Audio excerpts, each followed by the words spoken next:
කැමති නම් අරකට මාරු වෙන්න මට නම් ඒක සෙට් නෑ. ඒක අපි ලියන්නේ ඇයි විභාගයට ඇහුවොත් විභාගයට ලියන්න විතරයි. දැනන් ඉන්න බෑ.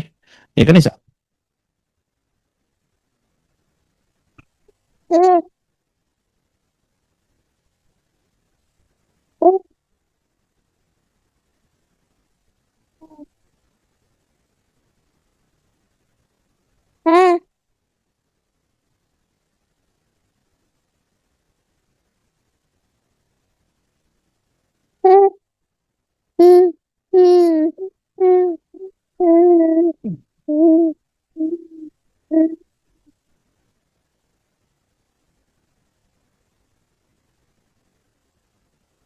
හරි. එහෙමද?